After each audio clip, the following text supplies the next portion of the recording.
oh, recording, yes. Many of those ideas percolating around this conference. And we felt that horticulture had got itself in a place where it shouldn't be, a very economically reductionist place. And we felt that horticulture needed to get out of that place. And so really Reset was just grabbing whoever we felt was interesting and actually interested to come along. And we had a program, a year-long program every month mostly, of different ideas. So we had some, at the beginning we had people talking about UBI and issues around labour, cooperatives and online platform cooperatives. We had Scott Ludlam talk about his book, First Circle and the Ecological Crisis. We had a whole session on heterodox economics in all different ways. We had a session from Dan Hill in Stockholm about the new Euro Bauhaus and issues around the city. We had one in Port Adelaide, actually, which was about the creative city or beyond the creative city.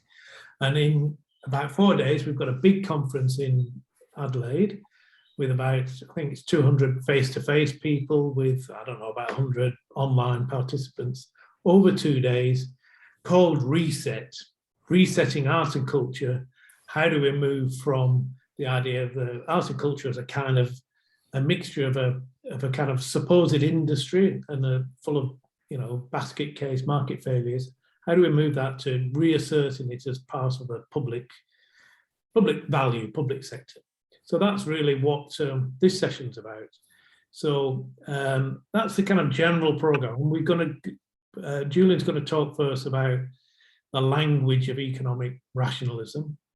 And then Tully is going to talk a bit about the idea of value that she's been working on quite a bit. And I'll bring up the last bit while I'll say something more about our intention in Reset and looking at the question of the foundational economy. So over to you, Julian.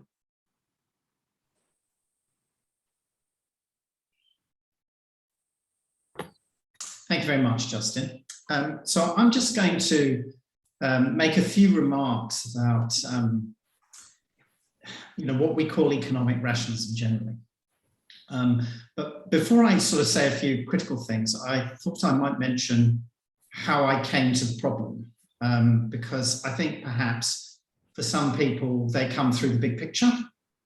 They have a sense of the political structures in the West or in Australia, and they want to drill down and see how those structures actually play out, on the social level. Whereas for me, it was exactly the opposite. I'm a theatre historian. I spend most of my time looking at what artists do, how they make shows in the theatre. But as part of that, I have to study how they write grants. The first sort of grants for artists in Australia were offered probably in about 1954, when the Australian Elizabethan Theatre Trust was set up by the then Menzies government at the instigation of Nugget Coombs. That then was replaced by the Australian Council for the Arts in November 1968, one of the last things that Harold Holt did before he died. And then in 1973, it became the Australia Council, the statutory authority with its own independent legislation. So in all of that time, artists have, the theatre artists that I look at, have had to ask for support in a particular way. And that way has not remained stable. And as my period sort of begins in the 60s and goes up to the mid-90s, what I began to notice was that there had been a radical change in the way in which artists talk about what they do and the way in which they ask for support. So just to give you one very, very brief example, when support for artists comes in the 1960s, late 1960s, it's called public assistance to the arts. By the time you get to the 1990s, it's called government money. So something fundamental has kind of shifted in that time. So here's an anecdote. I was having dinner with a friend a couple of nights ago, and this friend has a contact in the National Indigenous Australian Agency, the federal agency that is responsible for the plan Closing the Gap. And my friend said to this very senior bureaucrat, what are you going to do given that every one of your quantitative indicators you have failed to meet? And the bureaucrat said, we're going to change completely our approach. We're no longer going to talk about a gap because it's insulting. So I think there's something really interesting in that remark. I think there are three particular points that I want to observe. The first is that quantitative indicators are interesting up to a point, and then when they no longer serve the purpose at hand, they are discarded almost instantly. They no longer work as KPIs. Secondly, a change in language is claimed as a structural change. So, of course, just not talking about a gap or using the word the gap doesn't change anything. But in this reframing or this rebranding, it's presented as a major change in itself. And the third thing, and I think this is for me the most interesting, the language used is given a superficial moral charge. So that by saying, oh yes, the term gap is demeaning or insulting in some way, some kind of normative advantage is claimed. So those features, the fact that quant is interesting up to a point and then disappears, the fact that minor change is claimed as major change, and the fact that there is some kind of moral repositioning going on, I think these features are typical of economic rationalism generally as a rhetoric. I think the term economic rationalism, which I know through Michael Pusey's, I wouldn't call it famous, but well-known book, Economic Rationalism in Canberra, that came out in 1991. And I know the term had been in use since then, but in the Australian context. I think it's in some ways a better term than neoliberalism, because it makes it clear that it is a second-order language. And in the period that I look at, which is from the late 70s into the mid-90s, from the late 60s into the mid-90s, and I'm looking particularly at the early 70s, when you can see the emergence of this language, economic rationalism, really under the Whitlam government. You can distinguish, I think, three groups. Those who believe in it, so the sort of mainstream economists who are influenced by Milton Friedman. And Milton Friedman made a trip to Australia, I think in about 1976, something like that, and was greeted as, the kind of Billy Graham, really, of that kind of conservative or monetarist economics. So the ideologues, if you like. Secondly, those who benefit from it. And if you want to understand that, have a look at the lobbying and the individuals around the Australian Fin Review, the Australian Financial Review at this time, because it's a very powerful organ. It is, of course, part of the Murdoch Empire.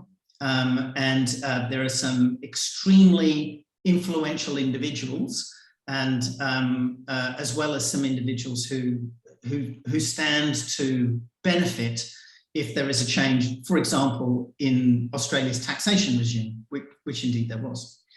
But thirdly, there's another group, and that's those who don't oppose it. And I think, on the whole, that's the understudied group.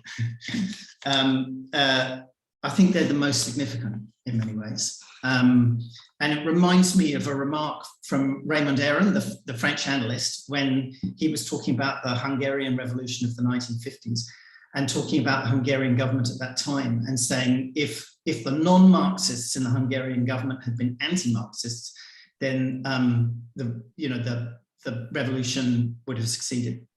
And I feel the same way when I'm looking at Canberra, perhaps in the 1980s. If those who did not oppose economic rationalism had opposed it, then I think we'd be in a different landscape. I want to just make one point about one of the things that I think economic rationalism does. So I could talk about the language, and I hope just by giving that little anecdote in the way that I did, I hope I've sort of communicated the fact that what it certainly isn't is a kind of emotionless, dust-free language. That nothing could be, I think, further from the truth. But I think it has an effect on a methodological level that is highly significant in terms of its social impact. I think it confuses, and I'm not the only one who said this, I think it's been made a number of times, it fuddles efficiency issues and equity issues. And you can sort of explore that, how it does it. If you look at, say, for example, some of the individual reports of the Productivity Commission, you can see how it fuddles this. And one of the moves that it does is it separates them out and goes, well, we can't decide, economic rationalism can't decide about equity issues, so we're just going to deal with efficiency issues. And then once we're done with these efficiency issues, then other people can deal with the equity issues. So having fuddled it, it then sort of cuts the equity issues out of its algorithms. And then the next step for that, and I think you see this increasingly in the 1990s and then into the 2000s, is it abandons ethical critique altogether. It no longer has an ethical component, which in a way it never did because it was a second order language. It was only, you know, a set of knives and forks. It was never designed to be anything more than an instrument, but used in the particular way that it it comes to occupy, it comes to occupy a landscape where it should have an ethical critique, but it doesn't. And so if you could sum that up, you would kind of go, it's a logos pretending to be a telos. It's a method of rationality, pretending to be a language of purpose. And that's a very dangerous thing. And that's kind of the position that we're in now. And then there is a segue there between economic rationalism and in today, you know, what we call neoliberalism. But I think that is probably a political handover that I don't get to see in my research. I just get to see it as, in many ways, the language is emerging. Thanks, Julian. Right, Tully, step in. Great, there. thank you. I'll just share my screen. I'll assume that that's working well.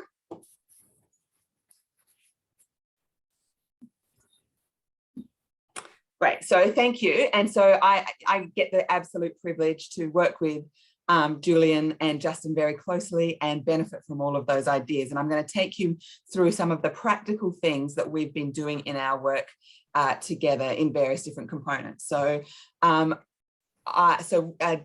and I work together on two linkage projects called Laboratory Adelaide, The Value of Culture, one that's looking at what's going on with the problem of value, and one that's looking at how does these problems of value appear in the reporting mechanisms. And so we started off, yeah. Can you put that on full screen, please? It's just showing up on sort of slide view at the moment. I don't think that I can because it has gone to full screen and then it's just showing up like this. Is this terrible? Oh, look, no, it's fine. We can live with Yeah, that. I just thought if there was that other option. No worries, keep going. Sorry. That's all good. And so when I come to give presentations to the arts and cultural sector, I argue, I start my presentations by asking people in the arts and culture sector, how much are the oceans worth? And I think that this is a interesting question to be particularly focusing on at this conference, right? When I'm talking about it with arts and culture, I'm asking people to put aside the question of value in the arts and culture sector and think about how it appears in other areas. For this conference here and the New Economies movement, this is the area that is of most concern throughout the people that are presenting at this conference. So I ask people to think about how much are oceans worth, and I say you could stop and think about that question in a bunch of different ways. You could think about it in terms of how much the fisheries mean to small communities around the Pacific, or around the Indian Ocean, or you could be thinking about the times that you spent along along the coast with your family as a child. When you come up with this question, you could think about tourism at the Great Barrier Reef. You could be thinking about a bunch of different ways of answering that question. But really, the question is a really incomprehensible one. And David Beer reminds us of this when he tells us that, that somebody did actually ask this question and people have given it many different answers. And the answer, or at least in 2015, the answer was $24 trillion. But for Dave Beer, the question is incomprehensible and abstract, but also so is the answer. What do we do with the answer that the oceans are worth $24 trillion? What do we do if next year the oceans are only worth $20 trillion? Because the people that come up with an answer to this question are doing so on the grounds of wanting to say, well, if you knew how much it was worth, then you would put more effort into protecting it. But what if there is a decreasing valuation of oceans? Or what if now we're thinking about how much oceans are worth in comparison to how much the forests are worth? Are we now putting those two forms of environmental contribution to community up against each other in competition? And so in the arts and culture sector, we can see how this is a problem that they're facing every day, as theatre is up against music, is up against community participation, and arts is up against opera and so-called elite arts. And this is a question that has a lot of different contributors to it, a significant research agenda going back several decades when cultural value arose as an attempt to think about what is what used to be called intrinsic value of arts and culture. But that word intrinsic value became less and less comfortable for a sector that was, or for an area that was worried about how, about the fact that all value is socially determined and nothing is outside of the social determination of value. And so, but when we made that agreement that we're moving away from this notion of intrinsic value, what's become left to us is instrumental value, the value of arts and culture for achieving other policy outcomes. So the problems we started with in our project were things like cultural organisations are required to express their value through numbers and through a particular narrow set of econometric measures, and not anything about what is the purpose for being this cultural organisation.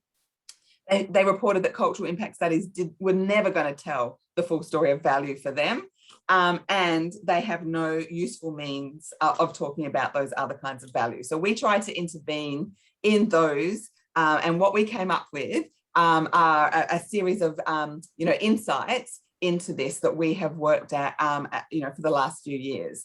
So we've certainly found that if we do not measure what we value, we will come to value only what we can measure. That is, the things that can be measured appear in a organization's valuations as so much more present and valuable, and we need to intervene into this. So we started by trying to develop a mixed methodology approach where we would bring the qualitative approach to value into an alignment with the quantitative approach. And we tried willingness to pay and contingent value methodology to do this. But so we were literally out there, as those pictures show, asking people about their sense of value for arts and culture. But there were problems here, right? There's survey effect. We were intervening into the question of value in that very moment in which they were still experiencing it. I literally stood outside of an Archie Roach concert one year and asked people exiting the Adelaide Festival Centre, how much did you value that, right? And the way that many of these methodologies put that question is, how much would you be willing to pay for that and still feel that you got value for money? Tully, you're meant to be changing the slides. Yes, I am. You can't see that. Uh-oh. All right. So I'll just keep going then. Yeah. There's something wrong with showing that, and I'm not sure what that is, but I will give it a go. It's because it's on slideshow and I've got multiple screens. I think that's the problem. So I'll do it over here, right?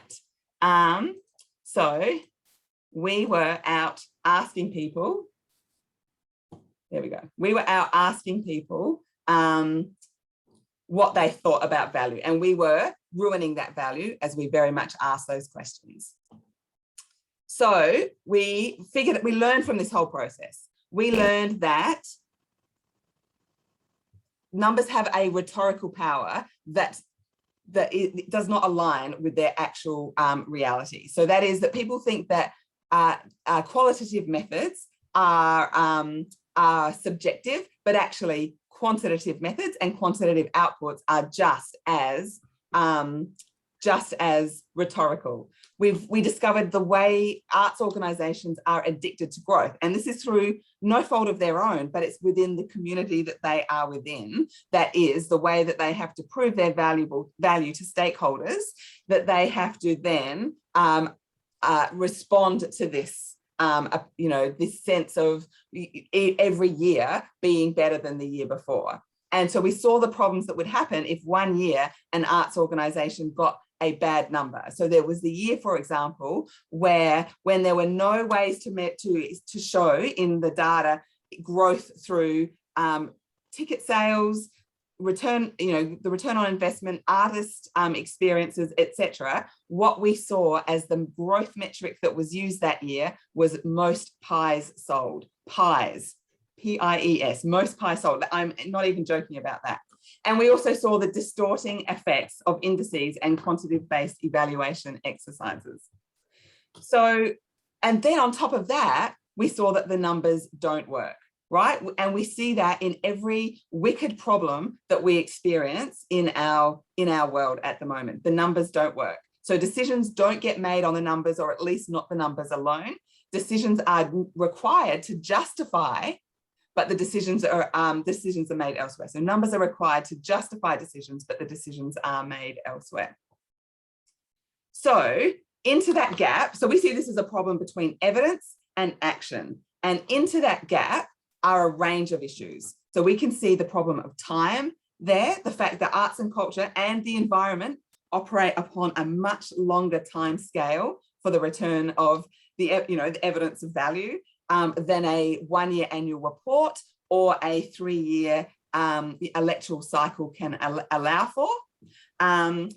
We've seen the fact that evidence has a reception problem. That is, the arts organisations can control the forms of evidence that they use within what's available to them, and they can control how it is presented, but they can't control what happens to it once it leaves them. One of my dreams is to put some electronic tagging on a report and see where it goes. So we would know, so you put together, you lovingly craft your annual report. It is your evidence of your value. You send it off into the world, and then what happens to it? Sometimes a few numbers end up in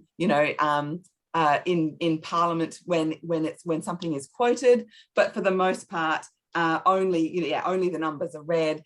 Those narrative evidence of value are just completely discarded. So we then argue that it's about learning a meaningful language of public evaluation for arts and culture and for other sectors, rejecting the notion that we have to learn to speak the language of government. But instead of that, and that's a big ask, but instead of that, co-constructing the language of value with all stakeholders, and that includes with governments. So teaching governments about value, teaching stakeholders about value. And there's another problem that's arising at the moment. And so I just want to spend a couple of seconds talking about this problem of advocacy that's starting to use the language of well-being, but it's using it in a particularly light-on way. So in this report that came out earlier this year, Performing Arts Advocacy in Australia, John Daly made the case that we should be thinking about the way that arts and culture provide happiness, understanding and connectedness or togetherness. And so so that's great, and we're moving on from a language of purely economic forms, but I'm worried that we're not quite yet ready when we're using the term happiness to make the case here, because I think in an austerity agenda, happiness is the first thing that will go, and the arts have been slashed and slashed and slashed for decades, and there is no more space to cut off one of the rationales for funding arts and culture. And I think in a post-pandemic and in a warming world, who gets to be happy? And I don't think that the school strike for climate protesters will be arguing that, that happiness is what we need to be focusing on. And so I think that we need to be making these other arguments for arts and culture. So I'll just conclude by a quote from Behrouz Boochani, author of No Friend But the Mountains, who I was lucky enough to see speak at a conference, the Literary Studies Convention in July. And there he said that people often say about him that he writes because it makes him feel better. And he says, writing doesn't make me feel better. He says, writing is hard. But he said of his time in detention on Manus Island, while his body was damaged, his brain was healthy. He said, for many years I was struggling, but my brain and mind stayed healthy. I did that through writing, he said. In Manus Island, I was strong in front of the system. And I only did that because of the writing and to be creative. And for me, that is an opportunity for us to think about the difference between happiness as a result of arts and culture and something that's definitely well-being focused, but is a lot more than arts and culture. It's something, and I don't think we've got the language yet in our approach to our well-being economy to understand the difference between arts that provide happiness and arts that provide survival through its very mechanisms. And so it's time to do something about that. So I'm working with Justin and Julian on the reset agenda, and I'll put I've put the link to that in the chat. Thanks. Okay, thanks, Tully. Okay, well, we'll move swiftly on, and I'll try and keep it down so we've got some chance for questions. So I was flicking through various documents recently, and I want to start with a quote from Peter Bazalgette. I think he's Sir Peter, I don't know. He's the ex-chair of the Arts Council of England, but he's constantly quoted by the Australia Council in different policy documents. He says, it's clear that if we ensure each generation immerses itself in arts and culture in all its manifestations, we'll build better citizens who understand each other's feelings and needs. That is what it is to be human. So, fine words. I mean, who would not want to build better citizens or to improve empathy, to make us human? So that's what the arts do. And yet for the last 40 years, arts and culture budgets have been cut to the bone and their position in public policy has been marginalised. The Australian government even left out the word art from the department responsible for it. So human empathy is nice, we all like it, don't we? But this doesn't cut it with governments organised around an economic utilitarianism that requires metrics of jobs created, local spend, return on investment, etc., as we've heard from Tully and Julian.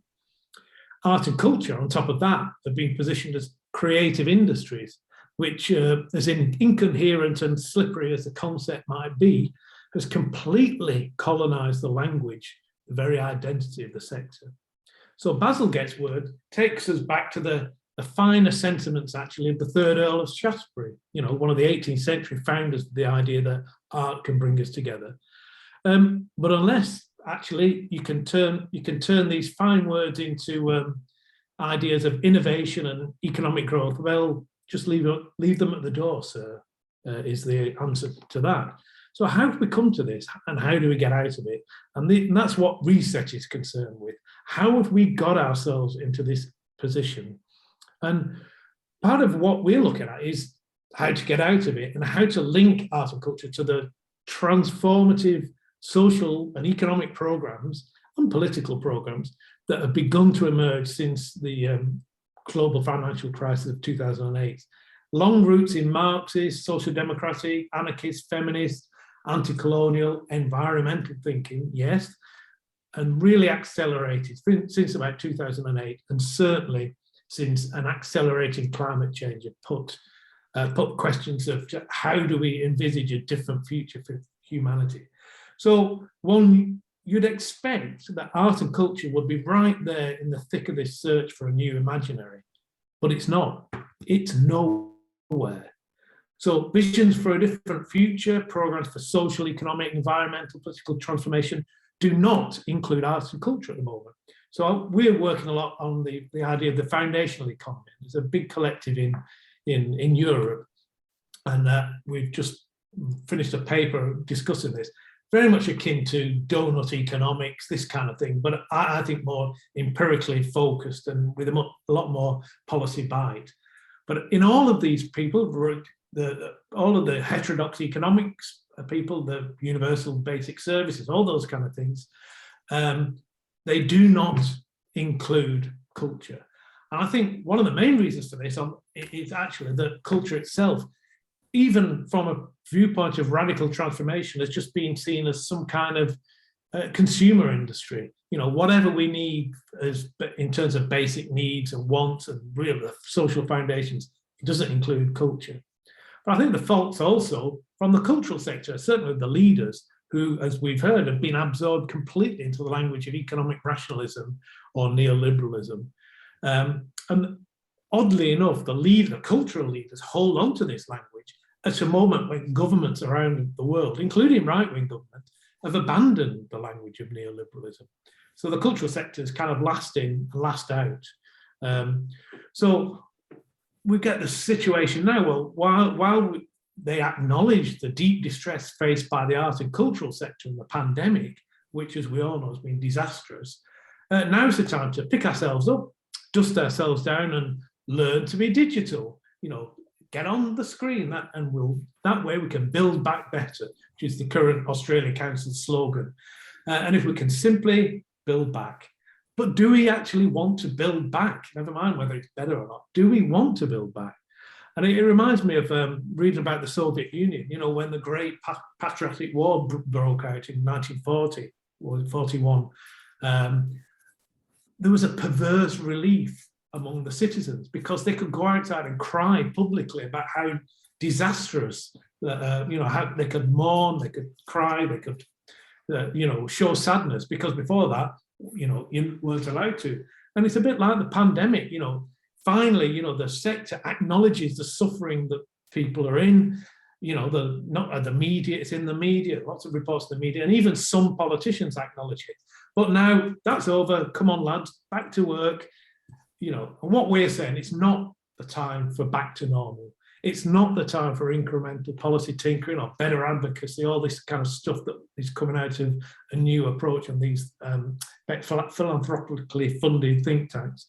We're in for a fundamental resetting of art and culture. The language we use when we speak of them, the way we understand their place in our lives, and how we support them to thrive and best fulfill the purpose. So, you know, fine words like Basil gets acquire a kind of sardonic Brechtian twang when they're divorced from an actual program that would really put them into practice. Art and culture are part of society, and you can't change one without changing the other. So, you know, art can change the world. As now I've read this numerous times over the last year. It's now something quite risible. It's the kind of thing punk rockers said in the 1980s, but, you know, now it's just, Well, it's true, it can't on its own.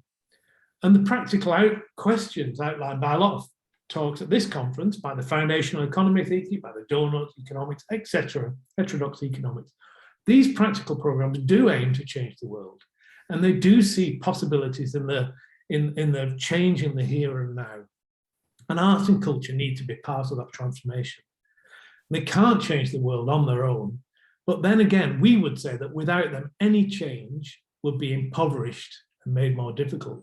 And I think that's a problem for things like the well-being economy, which doesn't include art and culture in so much of its talk in other things. So part of the change has to be the way art and culture are organised. how the complex ecology of public funding, commercial businesses, not-for-profit, all that mix, how does it work? So we have to reframe arts and culture away from industry and as part of a social system bringing public value.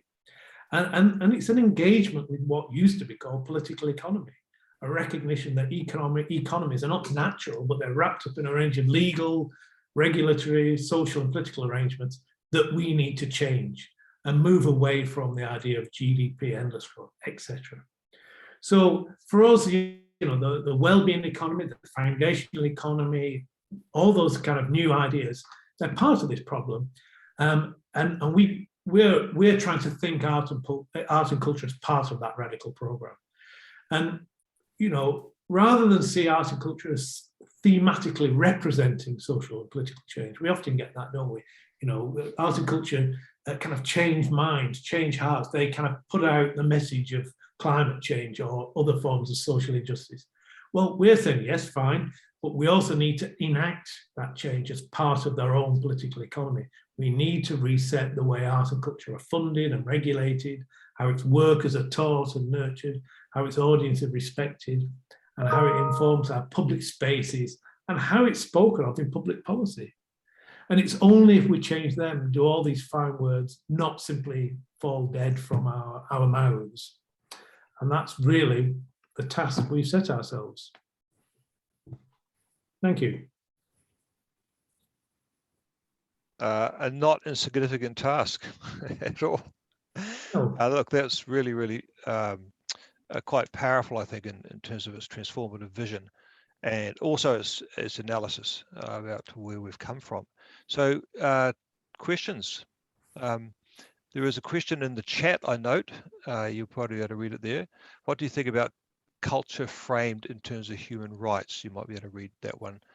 And maybe you might have a response to that. And then if there's anyone else who has a question after that, just wave your hand. Do you want to go, Justin, or do you want me? Yeah, well, I'd say I'm not sure about human rights. That has a particular set of connotations these days. But let's call them rights of citizenship. Well, that has too. You know, in fact, that's one of our main concerns, that framing things in terms of need is quite problematic. It sounds basic. You know, we want an economy based on needs, on basic human needs. But we adopt a lot of the idea of capabilities from, you know, Sen and Nussbaum, and they're locked into citizenship. So I think moving the cultural citizenship, establishing the right to fully participate in art and culture, and the means to do so, I think that's a really important way of going forward. And, you know, we talk about fine words, you know, a lot of the advocacy about how great art is, how great culture is, will you then also will the means to allow everybody to the fullest of their capacity to participate in art and culture? If you ask that, I mean, at the moment, the Liberal government is saying, oh yeah, art is great, let's democratise art, let's get it out to the regions. Then ask them, will they reinstate or will they stop the increase in charges for arts degrees? Will they reinstate art in primary school and secondary school education? Will they fund community sector? Will they properly, you know, you ask all these questions. Do people have the means, the educational means, the financial means, the access, the means of access to fully participate in art and culture? And that's what, to my mind, the rights to culture involve, and that's where you start from. Yeah, just to build up on that, yesterday I saw a ad for a really the most expensive private school in South Australia, and it had a five-year-old girl in a ballerina costume and the slogan was, you know, let her dance, or something very similar to that. And I was thinking about how, you know, how does that sit against the constant decrease of the budget for all kinds of, you know, arts and performance, music, education in public schools. Mm-hmm. So, you know, it's a dangerous territory where we're saying that arts and culture is, if it's not foundational, then it's for people who can pay those super private school fees in order to access. Yeah, I think though it's interesting because I suspect that what's happening there from a, in terms of the language of economic rationalism is something is being claimed on a superficial level that can't be owned on a more fundamental one, because there is no level of foundational value within economic rationalism. It just doesn't exist. And so there's nothing that it can put its hand up for, because it is essentially just a set of relations. And I was just thinking about, this problem that we've got, which is that we talk in lots of different ways about arts and culture, but when we enter the policy domain, we're constrained to speak in a certain way. There was a book back in the 90s by Stuart Cunningham called Framing Culture, which was published in 1992. And it's a very good book, or at least I thought it was at the time. But in it, one of the things that Stuart says is that he says policy is ideas thick. And he's trying to kind of persuade, I think, the academy to move away from critique and to accept the language of policy on its own terms. So he says a few things, I can't remember exactly, but basically said, look, it's a way of talking and you have to accept this way of talking. And he uses this phrase, ideas thick. And I was thinking about this the other day, and I think it's wrong. I actually think that the language of policy is not ideas thick. I think it's a debased form of critical language. And that if we see policy not as another form of discourse, but as essentially a parody, really, of academic discourse, then I think we'll be able to frame it better, because at the moment, the biggest problem that we've got is we take it much, much too seriously. Yeah, could I just say, I've read the rest of that question actually, and I see it moves on to the idea of rights to culture. And so just as a footnote, again, the recent House reports on arts and culture, it promotes Indigenous and Torres Strait Island culture. It's a priority, or that's what they say. We recommend this as a priority, and it's happening across the board. And that's a great thing, right? But that is also, you've got to be very wary of that, because the idea embedded, that question accepts that culture, culture is part of our, if you like, everyday life. It's our meaning, it's our connection to land. If that was taken seriously, that would radically change what, not just our arts and cultural policy, but a lot of other policies too. And it's this idea that, let's have Indigenous Torres Strait Island culture. Meanwhile, we'll pass the laws of stripping the forest, the koala forests of Queensland, or destroying the Great Barrier Reef, etc., etc., and that we can't even care for our own land while we're eulogizing some other culture. So I'm saying be careful, because that's going to be put in a museum yet again in some ways.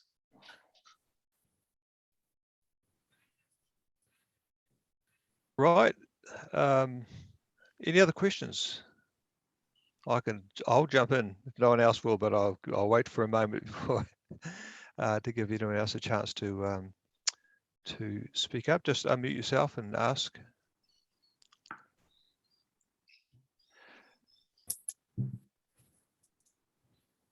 Okay. Let me ask a question I've been pondering a lot. Is the language, even the word culture, a useful term? Because if you think what culture is sociologically, is the practices and ways of being, so it seems to get reified into, like First Nations have their culture, and becomes this thing. And even referring to the cultural sector, I always find an odd phrase when you think about that. The very essence of being human is to have culture. Are there better ways of actually articulating, or better words to use that might help us escape from that little? Yeah. Tully, do you mind if I say a little bit about this? And because I'm aware that Simon, I think there's a slightly different way of looking at it, which may be not to head towards the idea of kind of encyclopedic definitions where we live in a sort of neutral world where we can define these things and then go out into the world and use them better. But ask, when we are immersed in a certain domain, whether it's the academic domain or the policy domain, how are the definitions being used? What is, as it were, the duty cycle or the operational impact of certain words? And it's a kind of slightly provocative thing to say, but I'll say it anyway.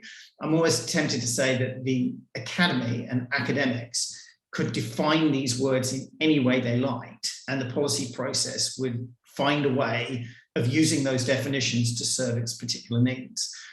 Unless you tackle this issue that everything will ultimately get referred to the notion of financial efficiency, which is a cost-benefit analysis where most for least is the desirable outcome. Unless you find a way of tackling that directly and restoring to it an ethical dimension, nothing is going to change. Okay. All right, thanks, Julian. Can I step in and say something from a different perspective and a bit more pointed? I think the idea, I think you use the word reification, the idea that art and culture, would it be capital C or small c, the art and culture is some kind of reified part of a wider culture, and that a lot of our problems will be solved by melding them back into this wider culture. It'd be more democratic, it would be more everyday. I think is a huge mistake, and it's something that dogs, I think, the Green Party, who have no other conception of art and culture than it should be their local and the everyday. I'm very sympathetic to those ideas, of course, but we have to distinguish the idea of culture, which is an anthropological, culture as a way of life that comes from Edwin Tyler's 1871 book, 1869 book, Primitive Cultures. We have to distinguish that from our idea of culture, which is about a process of change, of growth, of cultivation that goes back in all cultures actually to the idea of human growth and change. So it's more than just a way of life. It's also a project. And it's also, we cannot get rid of the word art, because art is not some reified, kind of in a museum case version of this otherwise vibrant living culture.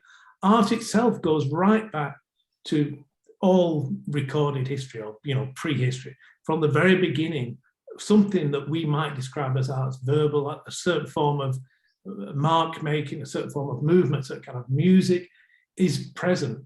And of course, it becomes differently configured as we go through, but something around that kind of the making of symbols, the making of movement and sound is absolutely essential. And so we use the word art and culture to describe that. But what we warn against is, don't think that talking about culture as a way of life makes it more democratic, or in fact more easily advocable. Can you use that word? Easy to advocate to government. It actually doesn't. Thank you. Do you want to add anything to that, Tully, or is that covered? Only that we've opened a minefield can of worms here, and that these are debates that that have a long history, and unfortunately, as I think Justin has just demonstrated, no real solutions, right? So that's why art and culture is our and many others way of acknowledging some of those complexities, and not letting artistic practice fall into culture as a way of life, but also not saying that that those two things are distinct from each other and separate. But then the other part of your question, Simon, I think was about the sector, that when we use the term the cultural sector, and I think that is another really interesting issue that we're in, problem that we're in, because on the one hand, the cultural sector tends to mean museums, art galleries, cultural institutions, preservation of culture, display and exhibition of culture, and that then gets us into another minefield in this area, which is around arts and culture as industry, and that's another very, very long conversation. Yeah, I think it was that connection with the industry. I think from a university point of view, where we're told to seek funding with industry partners, and the whole thing gets captured by that whole drive for, I was actually going to ask you, no one else has got their hand up at the moment. This research, as I understand it, was funded by, or originally at least funded by the ARC. And would you think the same research would get funded today if you did it again, given the fact that you've sort of, in a sense, discovered that you can't, produce the sort of outputs or outcomes that perhaps a lot of research, particularly the ASC and the government are looking for? It's an interesting question, isn't it? If that is indeed the case, then the country is in more trouble than we are. It's a very serious matter, because even if you kind of go, well, arts and culture, we can cope, we can reduce it to a market model and consume it and leave these kind of wider social issues to one side. Even if you say that that's true of arts and culture, it's not true of other areas of collective endeavour, such as climate change, and they have exactly the same methodological problems.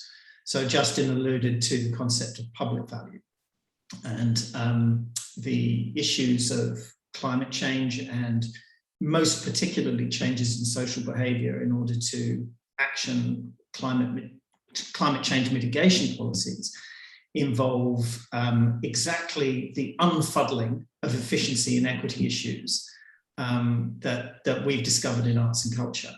So if the ARC can't come at us, then it can't come at the problems. And if it can't come at the problems, then what on earth does it think it's doing? Because those issues are only getting more inflamed every day. I think the ARC is not one thing, and so a big part of the ARC is the panels that make the assessments, and I think that they come from, for the vast majority, from universities, and I think universities is another area, like the environment, where the problems in arts and culture are being felt incredibly pointedly at the moment, and where we need that language of public value that's beyond industry value or private value to be in order to restore universities back to their potential, or if they ever reach that. And so I think where you see some of the problems with the government interference with the ARC tends to not be specifically around cultural institutions, because they know that these are very real problems felt there as well. So I mean, I hope that this kind of work will continue to be funded, because it benefits all the sectors that have methodological metrics problems and public value communication problems. Yes, thank you. And for those, for those who are less familiar with the ASC, it's the Australian Research Council we're referring to. Anyone else? Last opportunity. We're just about out of time. We've got, what is the time here? We've got about 2 minutes or 3 minutes before we need to end up. So last chance for any other questions. Nothing in the chat at this point. Do you want to say some last words, Justin, to wrap up? Yeah. Well, I think maybe pick up that thing about the sector and the idea of the sector. Yeah, it's problematic, but think about the health sector or the education sector. They can be quite neutral terms, and what they're referring to is a very complex system of services, workers, very complex system that deliver to deliver education and health. And these are constant, they're always seen as the social foundations, you know, they're in the donut, they're in the sustainable development goals, they're in foundational economy idea, you know, the idea of the foundational economy, they're there. And they're very complex systems, as we know, both in terms of how they're organized. Why isn't arts and culture part of that system?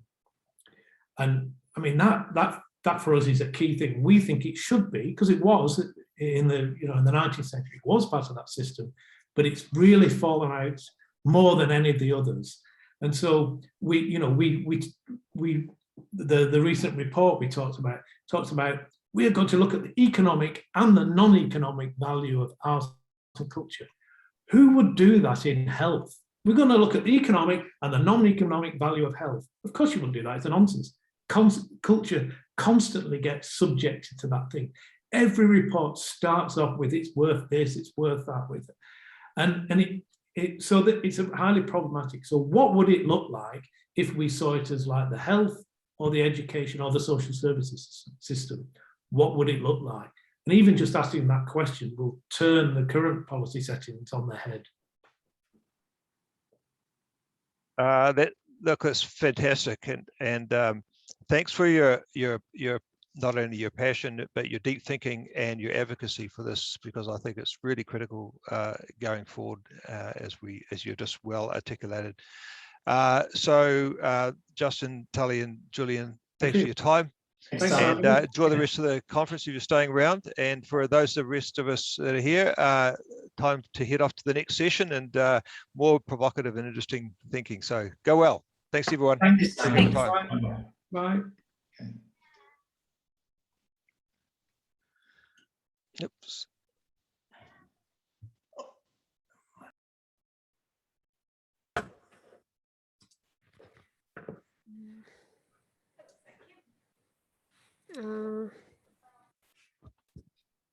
I'll just stop recording.